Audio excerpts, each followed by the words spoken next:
خبر یہ ہے کہ خدا ہی ملا نہ وصال صنم،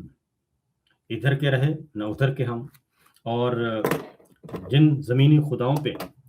فیلڈ مارشل کا تقیہ تھا، وہ زمینی خدا جو ہیں ان کا موڈ تبدیل ہو گیا ہے، اور انہوں نے جتنا استعمال کرنا تھا کر لیا ہے۔ اور ہمیشہ یہ جو عقل کل فرد واحد عقل کل بنتے ہیں، ان کا جو عقل کل ہے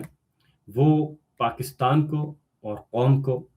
طویل عرصے تک نقصان پہنچاتا ہے، اور پاکستان کے قومی مفادات، کیونکہ قومی مفادات کا جو فیصلے ہیں، قومی سلامتی کے فیصلے ہیں، وہ بند کمروں میں نہیں ہوتے، اور اگر ان فیصلوں کی بنیاد ذاتی سیاسی فائدے ہوں اور اقتدار اختیار اور ذاتی عہدے ہوں، تو پھر ان کا خمیازہ جو ہے وہ ملک اور قوم کو بھگتنا پڑتا ہے۔ اور میں آپ کو پورے وثوق سے کہہ رہا ہوں کہ جو فیلڈ مارشل نے فیصلے کیے ہیں، اور جتنے بھی پچھلے 3 سال اور 2 مہینوں سے، اور خاص طور پہ ان کا جو پیک ہے، آخری جو فیصلہ انہوں نے کیا ہے، بورڈ آف نیتن میں شمولیت اختیار کی ہے۔ بورڈ آف نیتن میں شمولیت جو ہے یہ ایک طویل عرصے تک نہیں بلکہ قیامت تک ان کا پیچھا کرتی رہے گی اور ان کو رسوا کرتی رہے گی، کیونکہ یہ سب کچھ انہوں نے ایک سیلف انٹرنل انسیکیورٹی جو تھی اس کے لیے کیا، اور انہیں چونکہ تاحیات استثناء انہوں نے لیا، اور تاحیات استثناء اور عام معافی، یہ تاحیات استثناء کا مطلب ہے عام معافی، کہ مجھے عام معافی دے دی جائے، مجھے کچھ نہ پوچھا جائے۔ یہ عام معافی اس وقت مانگی جاتی ہے جب بہت سارے آپ کے جو گناہ ہیں، جو آپ کے جرائم ہیں، وہ ان کا جواب آپ نہ دے سکیں کسی بھی اوپن فورم میں، کسی بھی اوپن کورٹ میں، کسی بھی اوپن کمیشن میں، کسی بھی فورم پہ آپ اپنے فیصلوں کا، اپنے گناہوں کا، آپ اپنے جرائم کا دفاع نہ کر سکیں، تو اس وقت کہا جاتا ہے کہ مجھے عام معافی دے دی جائے اور مجھے استثناء دے دیا جائے۔ تو جو استثناء لیا گیا تھا اس کا خمیازہ قوم بھگتے گی۔ وقتی طور پہ ان کو ذاتی فائدہ ہوا ہے، لیکن الٹیمیٹلی ان کو یہ ذاتی فائدہ ہمیشہ کے لیے نہیں ہوگا، کیونکہ ایک سلسلہ پاکستان کا ایک انہوں نے شروع کیا ملٹری ڈپلومیسی، بہت شادیانے بجائے گئے کہ جناب ملٹری ڈپلومیسی بہت کامیاب جا رہی ہے۔ ضیاء صاحب کی تھی کرکٹ ڈپلومیسی، چلیں انہوں نے کرکٹ ڈپلومیسی کے ذریعے ایک بہت بڑی جنگ جو ہے وہ رکوائی تھی، اور بھارت کے وزیر اعظم کے، اس وقت کے وزیر اعظم کے کان میں یہ بات کہی تھی کہ ہم حشر نشر کر دیں گے اگر آپ نے ہماری طرف میلی آنکھ سے دیکھا بھی۔ تو وہ تھی کرکٹ ڈپلومیسی، کیونکہ بھارت اس وقت پاکستان پہ حملے کا سوچ رہا تھا، اور پاکستان اس وقت افغان جہاد میں حصہ لے رہا تھا، تو اس لیے یہ اس وقت یہ ہوا تھا۔ اور اب کیا ہو رہا ہے، اب کی جو ملٹری ڈپلومیسی تھی وہ ساری کی ساری ملٹری ڈپلومیسی وہ یہ تھی کہ تمام کنٹرول ملٹری ڈپلومیسی کا، سادہ آپ کو بتا دوں کیونکہ اس کی تعریفیں بہت کی گئی، اور اب اس کا ڈکلائن ہو رہا ہے، اس ملٹری ڈپلومیسی کا، اس فوجی سفارتکاری کا جو پچھلے 3.25 سال سے، بلکہ کہنا چاہیے 3.25 سال سے جنرل باجوہ صاحب نے یہ شروع کی تھی، اور بڑی افیکٹولی شروع کی تھی، رجیم چینج آپریشن کیا تھا، اور اس کو پھر جنرل عاصم منیر صاحب نے وہیں سے پکڑا ریلے ریس کی طرح، اور اس کو آگے لے کر جا رہے تھے۔ تو سچویشن یہ ہے اس وقت، اس فوجی سفارتکاری کے ذریعے انہوں نے خارجہ پالیسی اپنے ہاتھ میں لے لی، اور تمام کے تمام خارجہ پالیسی کے فیصلے اپنے ہاتھ میں لے لیے، داخلہ پالیسی اپنے ہاتھ میں لے لی، سیاسی پالیسی اپنے ہاتھ میں لے لی، پارلیمنٹ کو اپنے ہاتھ میں لے لیا، عدلیہ کو اپنے کنٹرول میں لے لیا، اور ساتھ ہی ساتھ انہوں نے چیف آف ڈیفنس کا عہدہ بھی اپنے پاس رکھ لیا، اور 52 سال سے قائم فوج کے اندر ایک بہت ہی شاندار قسم کا ایک ڈسپلن جو فورم تھا وہ اس کو ڈیمولش کر دیا۔ یہ سب کچھ کیا گیا، اور اس سب کے پیچھے صرف ایک معاملہ تھا، اور وہ انہوں نے لنچ کیا پریزیڈنٹ ٹرمپ کے ساتھ، اپنے براہ راست تعلقات بنائے اور براہ راست بند کمروں میں فیصلے کیے۔ انہوں نے سعودی عرب سے براہ راست رابطے بنائے اور فیصلے کیے، یو اے ای سے براہ راست معاملات طے کیے، اور چائنا سے براہ راست معاملات طے کرنے کی کوشش کی، اور اس طریقے سے مصر उर्दन,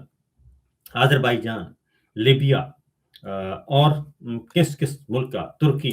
किस-किस मुल्क का नाम लिया जाए, हर मुल्क में वो गए, ईरान, ये सारे मुल्कों में उन्होंने सारी सिचुएशन को खुद फ़र्द वाहिद की तरह हैंडल करने की कोशिश की और उसके बाद फिर 1 साल पहले वो काबुल अकेडमी में खिताब कर रहे थे और प्रेज़िडेंट ट्रंप की तारीफ़ें कर रहे थे कि उनका विज़न बड़ा शानदार है और उनकी उस लीडरशिप को ख़राज तहसीन पेश कर रहे थे। खुशामद और खुशनुदी हासिल करने की कोशिश कर रहे थे। तो वो सारी की सारी जो मिलिट्री डिप्लोमेसी है, वो धड़ाम से गिर गई है। क्योंकि हम पहले दिन से कह रहे थे कि ये जो आपको प्रेज़िडेंट ट्रंप जो हैं, क्योंकि वो गलत नहीं, वो अपने मफादात देख रहे थे, अमरीकी मफादात और उन्होंने अमरीकी मफादात का डट कर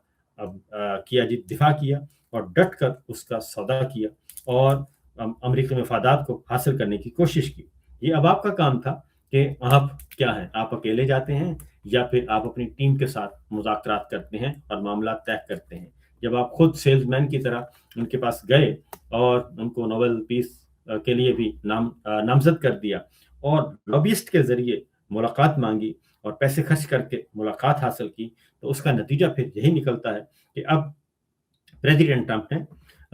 आपको टैरिफ दिया और आपको 19% टैरिफ में रियायत आपको लगाया टैरिफ 19%, यानी तिजारत के लिए आपको 19% अमेरिका को देना पड़ेगा। जो भी आप एक्सपोर्ट करेंगे, यहाँ से माल भेजेंगे, 19% अमेरिका का होगा। और अब